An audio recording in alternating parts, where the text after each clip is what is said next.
아이 좋아. 역시 명품이 좋긴. 상속 집행을 가족한테 맡겨두는 거하고 저희처럼 전문가들이 그냥 다 집행을 하는 거예요. 등기 이전까지 저희가 100% 해드리기 때문에 뭐 상속 분쟁이 생길 수 있음에도 불구하고 막을 수 있는. 안녕하세요. 손덕구 조은표 변호사입니다. 오늘은 지난번에 나왔던 유언 대용 신탁 재산이 유류분 발행 대상이 아니다라는 판결문을 간단하게 해석을 해보도록 하겠습니다. 관련된 조문은 두 가지 조문입니다. 민법 1113조와 1114조인데요. 1113조는 유류분의 산정 방법, 그리고 1114조는 유류분의 가산되는 증여에 대한 규정입니다. 유류분은 돌아가신 분, 피상속인, 즉 돌아가신 분이 상속 개시 시에 가진 재산, 우리가 이제 강학상으로 적극재산이라고 표현합니다. 적극재산에다가 증여 재산의 가액을 가산하고 채무의 전액을 공제한다.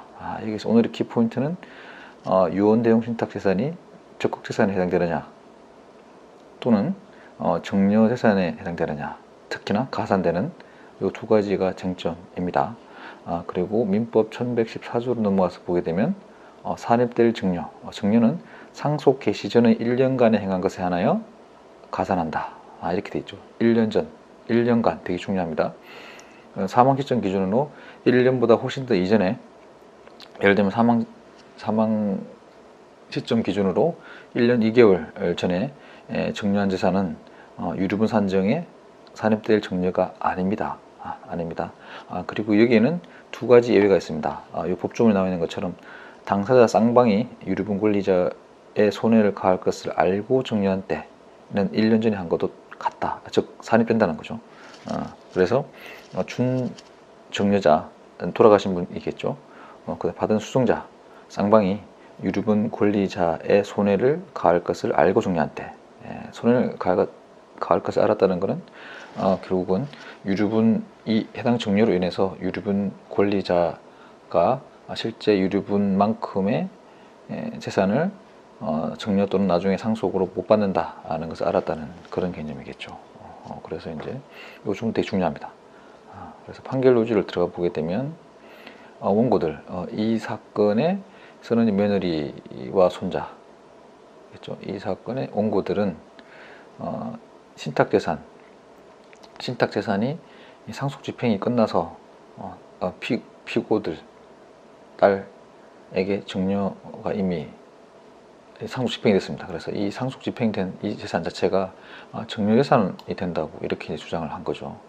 근데 일반적인 법리를 보게 되면 이렇습니다. 유류분 산정 기초에 대한 재산 범위에서 증여 재산이라는 것은 상속 개시 전에 이미 증여 계약이 이행되어 소유권이 수증자에게 이전된 재산을 말하는 거고, 증여 계약이 되어 있지만 이행되지 않아서 소유권이 피상속인에 남아있는 경우, 이 경우에는 피상속인의 상속 개시 시에 가진 재산, 즉 적극재산에 포함된다는 거죠.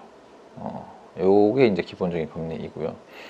그래서 살피건데 이 사건으로 돌아와서 보게 되면 이 사건 신탁재산은 망인의 사후에 비로소 피고의 소유로 귀속된 사실, 즉 유언 대용 신탁의 법리에 의해서 생전에 유언 대용 신탁 계약 체결하고 소유권이 신탁회사로 넘어와 있다가 돌아가시게 되면 신탁 집행으로서 피고들 딸들에게 귀속된 거죠. 그래서 이거는 생전의 증여 행위로 보기는 어렵습니다.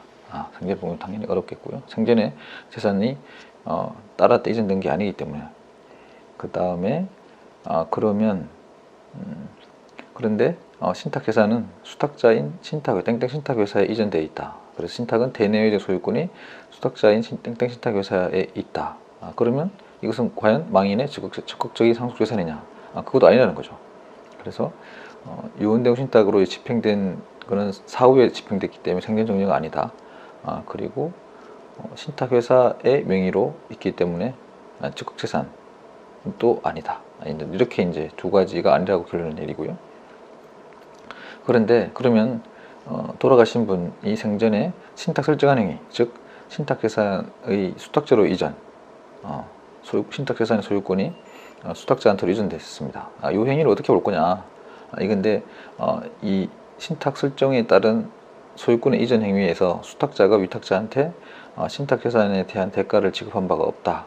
요게 이제 방점을 찍고, 그럼 결국 신탁 설정 행위로 인한 소유권 이전은 뭐냐? 무상이전이다. 무상이전. 무상이전인데, 우리가 이제 유류분 산정의 기초가 되는 산입되는 증여는 본래적 의미의 증여계약에 한정되는 것이 아니라 무상처분도 포함된다. 이게 이제 일반적인 견해이고요. 그래서 그럼 결국은 이 무산이전 행위를 어떻게 볼 거냐인데, 이 판결문은 유류분 산정에 기초가 되는 정액선에 포함될 수 있다. 이렇게 본 거죠. 포함될 수 있다. 이렇게 본 거고, 이 사건을 돌아와서 보게 되면 이 사건 신탁재산이 민법 1114조에 의해 정제재산에 산입될 수 있는지 보건데, 자 그러면 가산되는 정제재산은 1년간 향거에 됐죠. 상속 시점 기준으로. 그런데 신탁계약 및 소유권 이전은 상속 개시된 2017년보다 1년 이전에 2014년도에 아마 신탁계약이 체결된 거거든요. 그래서 이전에 예정되기 때문에 일단 요 조항에 의해서는 가산되는 정제재산에 산입 안 된다. 이렇게 보고요. 그 다음에 땡땡 신탁회사가 이 신탁계약으로 유류분 부족이 발생하리라는 점을 알았다고 볼 증거가 없습니다. 신탁회사는 그걸 잘 모르겠죠. 그렇게 되면 결국은 1년 지난 증여 무상처분 행위를 유류분에 가산시키려면 쌍방이 알아야 되는데, 위탁자는 알 수 있었어도 수탁자인 신탁회사가 유류분 부족이 발생하리라는 점을 알았다 볼 증거가 없습니다.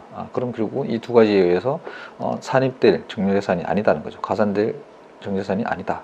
이렇게 봐서 판결은 이 사건 유언대용 신탁에 들어가 있던 재산으로 집행된 재산은 유류분 산정에 기초될 수 없다. 이렇게 판결을 내린 거죠.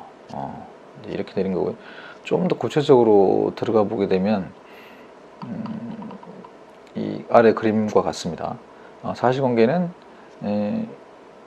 엄마가 돌아가시고 엄마가 딸과 아들이 있었는데, 아들은 엄마가 돌아가시기 전에 이미 돌아가 있는 상태이죠. 그래서 이제 며느리가 손자가 없다고 본 전제에서 보게 되면, 원래는 어머니의 상속 재산은 딸 50, 아들 살아있다고 해서 아들 50이죠. 이렇게 돼 있고요. 유류분은 그거의 반, 25% 이렇게 돼 있습니다. 근데 이 시점에 아들이 미리 죽었기 때문에, 그럼 결국은 아들의 몫을 며느리하고 손자가 대습 상속으로 가져가게 되는 구조인 거죠. 그러면 결국 아들의 50%를 1.5 대 1, 즉 1.5인 30%, 1인 20%를 며느리와 손자가 가져가게 되는 구조이고, 이들의 유류분은 이거의 반, 그럼 15%, 10% 이렇게 이제 되겠죠. 이렇게 되는 게 상속의 법리입니다. 상속의 법리. 그래서 봉판결의 의미가 어떤 의미가 있느냐? 기존에 이제 뭐 통솔적인 결의라고 하는 유류분 대상설이다. 유언대용 신탁계약이 돼 있는 신탁계산도 유류분 반환 대상이다라는 설. 그리고 그건 아니지만 사업 수익자가 가지게 되는 수익권은 유류분 반환 대상이다라는 설. 이 두 가지 설이 있었고요. 그 다음에 이제 유류분 대상 부정설이 있었습니다. 그래서 과거의 통솔적인 견해에 따르면 법정 상속은 아까 말씀드린 것처럼 50이고 나머지 50을 며느리의 손자 가져가는 구조죠. 근데 유언공증을 해가지고 유언공증해서 딸한테 75%를 배정을 하고 며느리의 손자한테 15%씩 이렇게 주게 되면 유류분 소송이 안 걸리게 되죠. 왜냐 유류분만큼을 만들어준 거기 때문에. 물론 유언공증으로 딸한테 100%를 줄 수 있습니다. 주고 유언공증에 따른 집행이 일어나게 되면 며느리의 손자가 소송을 걸어서 자기의 유류분 몫을 15%, 10% 요거를 빼앗아갈 수 있는 거죠. 이게 유류분의 법리이고요.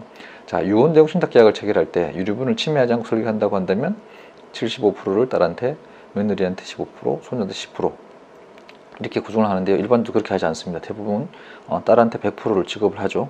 대신 유류분이 들어올 수가 있으니 신탁회사 협의해서 15%, 10% 부분을 현금 지급하고 끝내라. 이렇게 저희가 계약을 맺히게 해드리는데요.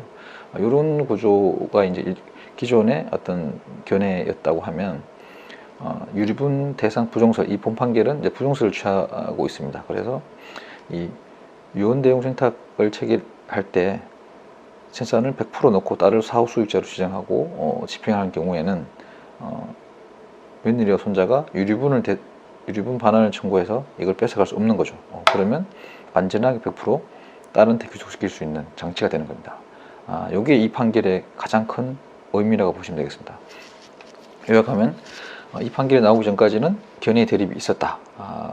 유류분 대상설에 의하면 결국은 유언대공 신탁 재산이나 수익권의 일부 유류분만큼을 다른 침해받은 자가 뺏어갈 수 있었다. 그러나 이 판결에 의하면 유언대공 신탁 재산은 유류분 대상이 아니다. 특히 1년 이내에 한 게 아니다. 상속 개시 시점으로, 즉 사망 시점으로부터 1년보다 훨씬 더 이전에 유언대공 신탁 계약을 체결하게 되면 이건 유류분 대상이 아닙니다. 이렇게 결론이 나오는 거죠. 그래서 이 판결은 이런 의미가 있고 이 판결이 대부분까지 쭉 가서 지켜질지 우리의 관심이 되고요. 신탁업계에 큰 영향을 미칠 것으로 보입니다. 유류분이 걱정되시는 분들한테는 하나의 새로운 희망사항이 된 거죠. 그래서 이 판결을 주목하는 이유가 여기에 있습니다. 이상으로 마치겠습니다. 감사합니다.